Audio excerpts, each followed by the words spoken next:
시편 8편입니다. 1절로부터 9절까지 한 목소리로 읽읍시다. 여호와 우리 주여, 주의 이름이 온 땅에 어찌 그리 아름다운지요. 주의 영광이 하늘을 덮었나이다. 주의 대적으로 말미암아 어린아이들과 젖먹이들의 입으로 권능을 세우시며 이는 원수들과 보복자들을 잠잠하게 하려 하심이니이다. 주의 손가락으로 만드신 주의 하늘과 주께서 베풀어 두신 달과 별들을 내가 보니 사람이 무엇이기에 주께서 그를 생각하시며 인자가 무엇이기에 주께서 그를 돌보시나이까. 그를 하나님보다 조금 못하게 하시고 영화와 존귀로 관을 씌우셨나이다. 주의 손으로 만드신 것을 다스리게 하시고 만물을 그의 발 아래 두셨으니 곧 모든 소와 양과 들 짐승이며 공중의 새와 바다의 물고기와 바닷길에 다니는 것이니이다.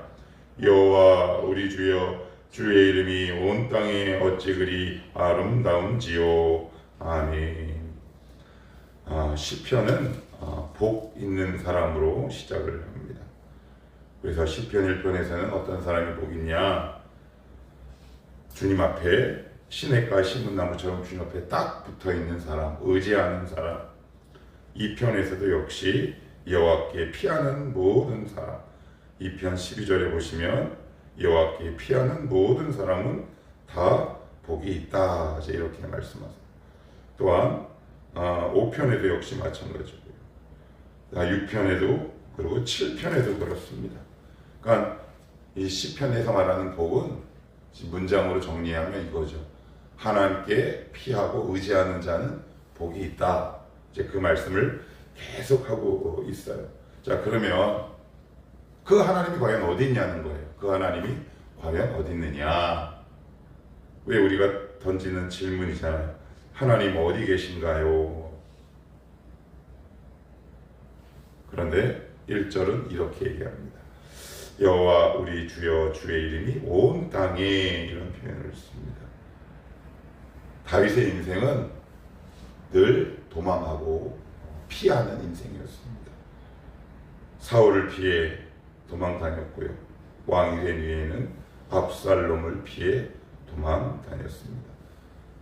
그것이 자신의 죄든 아니면 하나님께서 우리를 더 성장하게 하시기 위한 거룩한 권한이든 간에 다윗의 인생은 늘 피하고 도망가는 인생이었어요. 그 인생을 통해 다윗이 한 가지 배운 게 있어요.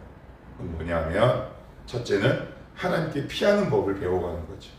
어제도 말씀드렸듯이 우리의 인생이 피하고 싶은 일들이 얼마나 많이 있습니까? 그런데 예수를 믿을 때 피하고 싶은 일들을 되게 많이 만나게 돼요. 그러면 하나님 왜 그런 일들을 왜 우리 가운데 두시느냐? 우리 시편을 통해서 우리는 그것을 배울 수 있어요. 뭐다? 너 나한테 피해. 이 방법을 다윗에게 오늘날 우리에게 알려주고 싶으신 거예요. 나에게 피해. 얘들아, 예수 믿는다는 것이 그냥 너희들 뜻대로 다 되는 게 아니라 남들과 똑같이 어려운 일이 있지만 나에게 피하는 법들을 배워가는 거다. 그래서 그 끝에 다윗이 오늘 이렇게 고백하는 거예요. 주님을 피하는 법들을 배워서 주님께 나아가는 법들을 막 배우다 보니까 어느 순간 다윗에게 눈이 열린 거예요. 무슨 눈? 우리 하나님이 내가 가는 모든 곳에 있는 분이었구나 라는 것을 알게 돼요. 왜 우리 눈에 잘 안 보일까요? 여러분 잘 안 보이시잖아요. 그런데 처음부터 잘 안 보이죠. 믿음에 이제 막 첫걸음을 뗐다거나 주님과 깊은 교제의 끈이 오래지 않은 우리들로서는 이것을 보기가 굉장히 어려워요. 그러니까 하나님은 우리를 이 지점까지 계속 가세요. 그러니까 다윗의 눈에는 보인 거예요. 영적 안목이 생기고 영적 통찰이 생긴 거예요. 다시 볼게요. 여호와 우리 주여, 주의 이름이 온 땅에. 예전에는 없었습니까? 주님의 이름이 예전에도 있었죠. 그런데 하나님께 피하고 어려운 일이 있을 때 또 하나님께 피하고 어려운 일이 있을 때 또 하나님 의지하고 기도하다가 이런 시간들이 계속 반복되다 보니까 이게 이제 믿음이 숙련이 되고 연관되고 성장하고 성숙하다 보니까 다윗이 한 가지 깨달은 게 있는 거죠. 뭐요? 아, 우리 주님 계시는구나. 좀 더 구체적인 예를 들어보면 다윗이 블레셋으로 피하잖아요. 블레셋으로 피합니다.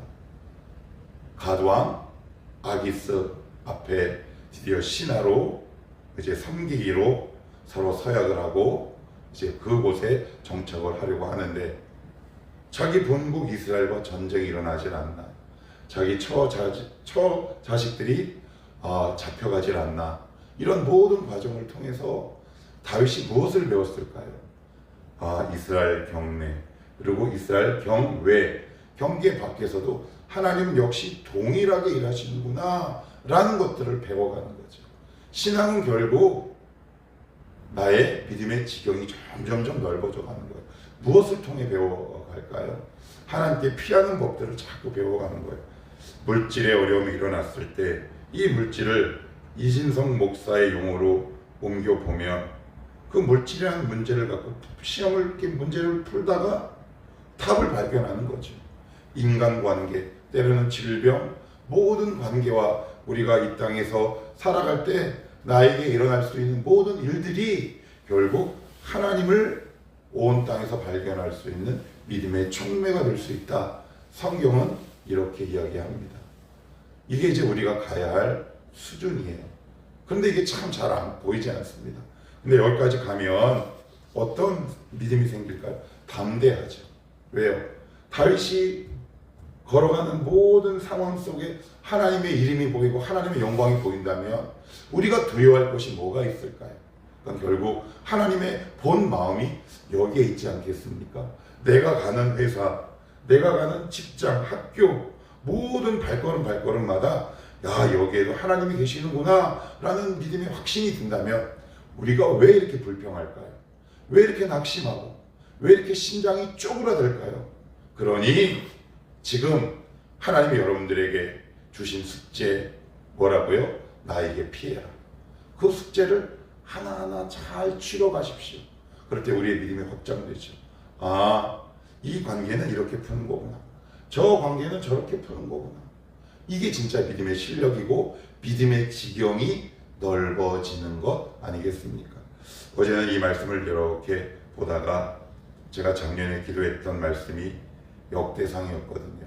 하나님, 저 믿음의 지경을 좀 넓혀 주시옵소서. 근데 나는 왜 이렇게 하나님의 믿음의 지경을 안 넓혀 주시나. 근데 이제 올해 와서 여러 사건 사고 그리고 하나님께서 저에게 주신 여러 말씀들을 묵상하며 제 안에 이런 깨달음과 생각이 탁 들더라고요. 내가 작년보다 믿음의 경계가 넓어졌구나. 하나님은 외형적인 지경도 넓혀 주시는 분이지만 먼저 외형적인 지경을 넓혀 주시기 이전에 우리 믿음의 지경을 확장시키시는 분이구나 라는 생각이 탁 들어요. 그래서 이제 물론 저도 더 성숙하고 자라가야겠지만 이제는 어떤 문제 앞에서 하나님의 역사와 이름이 보이기 시작해요. 물론 끙끙댐이 필요하고 때로는 눈물도 흘릴 수 있겠지만 글쎄요, 하나님 주님께 피하는 법을 배워갑니다. 사랑하는 성도 여러분, 하나님께 피하는 법을 배워 가십시오. 다윗은 평생 그것을 배웠습니다. 그래서 어느 순간 믿음의 통찰이 생기고 믿음의 영적 안목이 생겼어요. 1절을 다시 보면 여호와 우리 주여 주의 이름이 온 땅에 어찌 그리 아름다운지요. 여기 보시면 우리 주여라는 말이 시편 8편 1절에만 나와요. 보통은 나의 주여 이렇게 얘기합니다. 그런데 왜 우리 주여? 이게 이제 다윗의 눈이 열리는 거예요. 나도 사랑하시고 저 사람도 사랑하시는구나. 그리고 이렇게 고백합니다. 주의 이름. 성경에서 말하는 이름은 존재를 의미합니다. 존재. 이게 무슨 말일까요? 하나님과 어딜 가든지 나는 기도하고 관계를 맺어갈 수 있는 힘이 생긴 것을 의미합니다. 우리 주님의 이름이 가는 곳곳마다 있는 거예요. 주님이 거기 존재하시는 거예요. 여러분, 왜 우리가 어떤 상황 앞에서 주님의 이름을 부르기가 어렵고 왜 이렇게 마음이 눌릴까요? 이 상황에서는 주님의 이름이 계시지 않는 것 같은 거예요.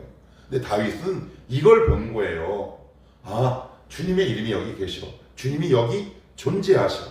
도저히 존재하지도 않고 역사하지도 않는 그 상황 속에 주님이 계시다는 영적인 통찰이 생긴 거죠.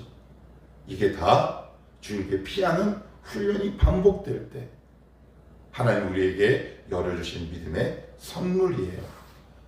그러니 여러분, 세상을 향해 피해가거나 도망가지 마시고 하나님 향해 오늘도 한 걸음 발걸음을 옮기셔서 주님께 피하는 법을 배워가게 되기를 축복합니다. 아, 주님의 이름이 우리 집에도 있었군요. 저 속속이는 저 인간 안에도 주님의 이름이 보이네요. 아, 나를 힘들게 하는 저 직장 상사 가운데에서도 주님의 이름이 보이네요. 물론 하루아침에 되지는 않습니다. 끙끙거림이 필요하고요. 때로는 눈물도 필요하지만 하나님은 그 과정을 통해 우리의 믿음의 지경이 넓어지고 우리의 시야가 트이고 영적 안목이 생기는 그 길로 저와 여러분을 인도하신다. 1절 저 끝에 보시면 주의 이름이 온 땅에 어찌 그리 아름다운지요 주의 영광이 하늘을 덮었나이다. 여기 재밌는 표현이 나오죠. 하늘은 주님이 지으신 피조물이에요. 뭐 우주라고 해도 되고 고대적 시각을 통해서 그냥 우리 눈에 보이는 하늘 이렇게 이해하셔도 관계없어요. 하나님께서 만드신 피조물 위에 주님의 영광이 그것을 덮었답니다. 이게 무슨 얘기예요? 고대에서 하늘은 도저히 정복하거나 극복할 수 없는 한계를 의미해요. 지금도 역시 마찬가지잖아요. 하늘에서 뭐 안 내려오나? 하늘에서 돈이 떨어지지 않나? 하늘에서 무슨 뭔가 큰 도움이 오지 않을까? 뭐 지금도 역시 마찬가지. 그러니까 성도의 특권이 어디에 있습니까? 이 자연세계 법칙 위를 통치하시는 하나님의 능력을 경험하는 거죠. 순간순간마다 하늘은 우리의 믿음의 한계에 딱 부딪히는 걸 의미해요. 하나님, 저 더 이상 못 가겠어요. 하나님, 이 문제 앞에서 저 더 이상 살아갈 수 없어요. 그런데 오늘 주님은 뭐라고 말씀하시느냐? 너 그거 아니야? 이 하늘을 지은 게 누구냐? 그 하늘을 나의 영광이 덮고도 남음이 있다. 땅에 가도 하나님이 계시고 하늘에 가도 하나님이 계시다면 여러분, 이런 믿음이야말로 속된 표현에서 죄송하지만 대박 믿음 아닙니까? 놀라운 믿음 아닙니까? 하나님은 지금도 우리의 믿음을 여기까지 자라게 하십니다. 우리 눈에 마음에 들지 않는 상황, 내가 싫어하는 사람, 내가 어쩔 수 없는 사건, 이 모든 것들을 통해서 하나님은 우리에게 큰 확성기로 말씀하고 있어요. 네가 와야 할 자리는 여기다. 네가 와야 할 자리는 여기다. 그러니 성도 여러분, 여러분들의 무릎을 다시 세우시고 하나님이 부르신 그 음성, 그 교제의 자리로 다시 가십시오. 하나님은 반드시 저와 여러분을 여기까지 끌고 가신다. 주의 영광이 하늘을 덮습니다. 자연의 법칙이 하나님을 이길 수 없죠. 세상의 법칙, 자연의 법칙을 초월하는 성도의 특권과 능력이 바로 여기에 있습니다. 그래서 2절은 또 다윗은 이렇게 고백을 합니다.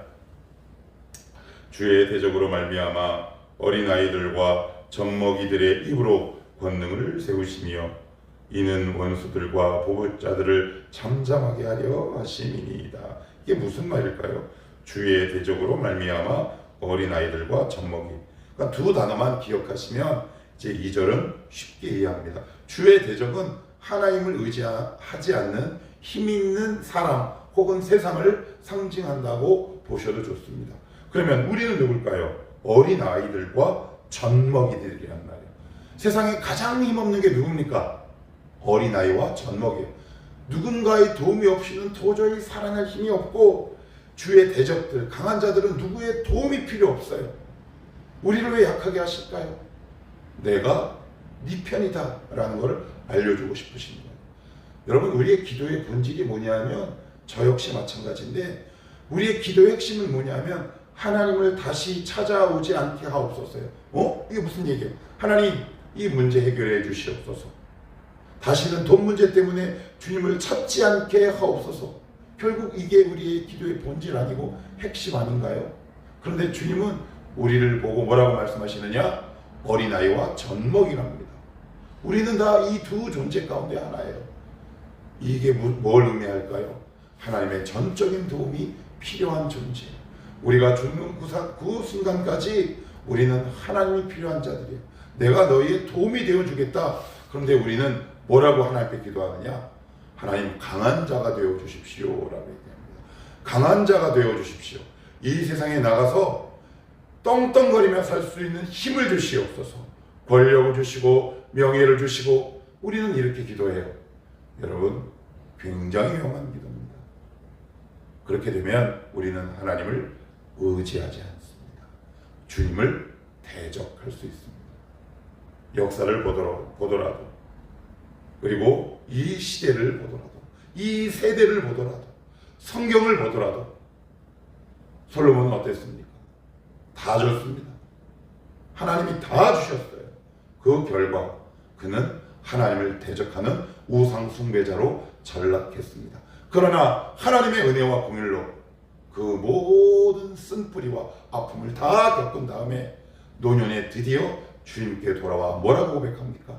헛되고 헛되며 헛되고 헛되더니 모든 것이 헛되도다. 이렇게 얘기합니다. 이게 무슨 이야기일까요? 나에게 있는 권력, 명예 이런 것들이 나를 지켜주지 못하더라. 이제 나는 어린아이와 젖먹이의 입처럼 주님이 그 먹여주신 은혜의 먹거리를 보며 살아가겠다라는 고백이 전도서 3장의 고백이지 않겠습니까? 우리의 기도는 지금 무엇을 하고 있습니까? 우리는 강하게 해달라고 기도합니다. 더 이상 하나님을 찾지 않게 해달라고 기도합니다. 그러나 하나님을 찾는 것이 복이다라고 시편은 계속해서 증거합니다. 의지하는 자, 피하는 자, 주님의 구원을 경험하는 자, 말씀의 능력을 체험하는 자. 오늘도 하나님은 약함으로 우리를 부르십니다. 약한 것이 더 이상 흠도 아닙니다. 그래서 사도 바울은 이렇게 얘기합니다. 내가 약할 그때 곧 내가 강함이라. 우리의 강함, 그건 바로 하나님밖에 없죠. 예수의 이름밖에 없습니다. 여러분의 믿음이 커지기를 축복합니다. 믿음은 하나님을 찾지 않는 상황 속에서 절대 커지지 않습니다. 하나님께 의지하고 피하고 하는 그 일련의 모든 과정을 지나다 보면 우리 가운데 믿음의 지경이 확장되고 믿음의 통찰과 안목이 생기고 그곳에 하나님이 물리적이든 아니면 보이지 않는 것이든 복을 부어주시지 않겠습니까? 하나님께 피하는 자가 복이 있답니다. 그 과정을 지나가십시오. 그 과정을 지나갈 때 우리에게 어떤 믿음의 선물이 생긴다고요? 가는 곳마다 하나님의 이름과 역사가 보이기 시작하죠. 이러면 그 인생 잘 될 수밖에 없지 않겠습니까? 하나님께 피하는 복된 성도가 되시기를 주님의 이름으로 축복합니다. 기도하겠습니다.